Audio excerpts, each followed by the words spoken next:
அன்புக்குரிய சகோதரர்களே, போதை என்கின்ற போது இன்று சமூகத்திலே நாங்கள் பார்க்கின்றோம் எத்தனையோ பல்வேறு விதமான வடிவங்களில் அவை சமூகத்தை ஆக்கிரமித்திருக்கின்றன.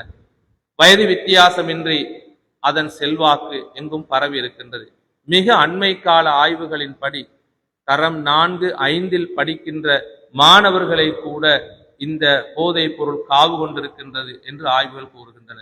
அவர்களை பழக்குகின்றார்கள், அடிமையாக்குகின்றார்கள் என்ற செய்தி கூட ஆய்வுகளில் வெளிவந்திருக்கின்றன.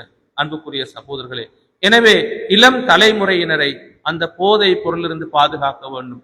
சில சந்தர்ப்பங்களில் அறிமுகப்படுத்தப்படுகின்ற சில போதை பொருட்கள் உண்மையிலே போதையை ஏற்படுத்தக்கூடியனவாக இருக்க முடியாது, போதையை ஏற்படுத்தாதவையாக இருக்க முடியும். ஆனால் அவற்றின் பயன்பாடு எதிர்காலங்களில் அவர்கள் பெரும் போதை பாவனையாளர்களாக மாறிவிடுவதற்கு வழிகோலக்கூடியதாக இருக்கும். அது பேனை வடிவில் வர முடியும், அல்லது காஃபி வடிவில் வர முடியும், சாக்லேட் வடிவில் வர முடியும், அல்லது டிஜிட்டல் உபகரணங்களினூடாக கூட இன்று அவைகள் சமூகத்திலே வந்திருக்கின்றன. அவற்றை கண்டிப்பாக பெற்றோர்கள் தெரிந்து கொள்ள வேண்டும். பிள்ளைகளை பாதுகாப்பதற்கு அது இன்று அது பற்றிய அறிவு மிக அவசியமான ஒன்றாக காணப்படுகின்றது. அன்புக்குரிய சகோதரர்களே, எங்களுடைய பிள்ளைகள், குறிப்பாக சமூகத்திலே இருக்கின்ற கட்டிளமை பருவத்தினர் அல்லது 11 வயதினரை கொண்டவர்கள், இவர்கள் விடயத்தில் சமூகம் விழிப்பாக இருக்க வேண்டும். அவர்களுக்கு நல்ல வழிகாட்டல்களை வழங்க வேண்டும். பாவ காரியங்களிலிருந்து அவர்களை தூரமாக்குவதற்கான வேலை திட்டங்களை செய்ய வேண்டிய கடமையும் எல்லோருக்கும் இருக்கின்றது. அன்புக்குரிய சகோதரர்களே, பிள்ளைகள் பெற்றோர்களோடு மிக இரக்கமாக அணுகி அவர்களிடத்திலே காணப்படக்கூடிய மாற்றங்களை அவதானித்து அவர்களுக்கு வழிகாட்ட வேண்டும். பிள்ளைகளுடைய உற்ற நண்பர்களாக, எல்லா விடயங்களையும் சொல்லக்கூடியவர்களாக பெற்றோர்களை மாற்றிக்கொள்வதற்கு பெற்றோர் முன் வர வேண்டும். அதே போல பிள்ளை யார் யாருடன் நண்பர்களாக இருக்கின்றார்கள், அவர்கள் எங்கே செல்கின்றார்கள், யாருடன் பழகுகின்றார்கள் என்ற விடயத்திலும் கண்டிப்பாக பெற்றோர்கள் விழிப்பாக இருக்க வேண்டும். அதே போல அன்புக்குரிய சகோதரர்களே, பிள்ளைகளுடைய கல்வி விடயத்தில் ஆர்வம் காட்ட வேண்டும்.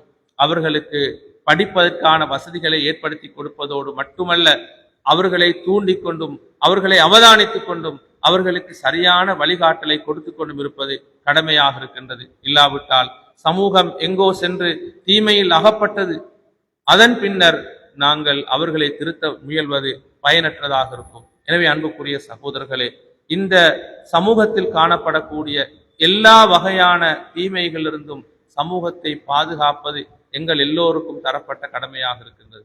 கடைசியாக ஒரு சம்பவத்தை சொல்லி முடிக்கின்றேன். ஹசரத் உமர் இப்னு அப்துல் அசீஸ் ரஹ்மத்துல்லாஹுடைய காலத்திலே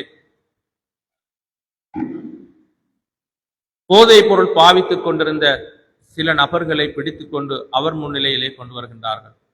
அப்போது அந்த போதை பாவனையில் ஈடுபட்டிருந்தவர்கள் சொல்கின்றார்கள், எங்களோடு இருக்கின்றார் இன்னவர், இந்த பெயருடையவர், இவர் அன்றைய தினம் நோன்பு இருந்தார், எனவே அவரை விட்டுவிடுங்கள், அவர் போதைப் பொருளை பாவிக்கவில்லை என்று சொல்கின்றார்.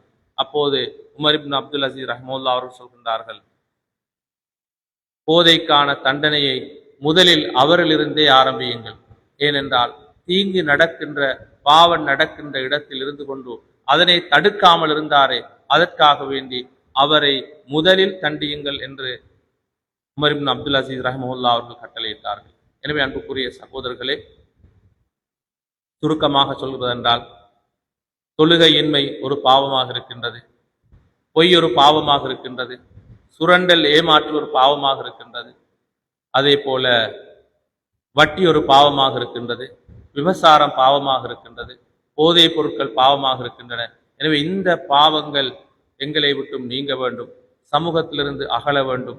அதற்கு எங்களாலான பங்களிப்புகளை நாங்கள் செய்யாவிட்டால் அல்லாஹ்வுடைய சோதனை வேதனை வருகின்ற போது அது தீயவர்களை மாத்திரமல்ல நல்லவர்களையும் சேர்ந்தே சூழ்ந்து கொள்ளும் என்பதை அல்லாஹ் எச்சரிக்கின்றான். அதனை விளங்கி வாழ்வில் நடப்பதற்கு அல்லாஹு தஆலா எனக்கும் உங்கள் எல்லோருக்கும் தௌஃபீக் செய்தருள்வானாக. யா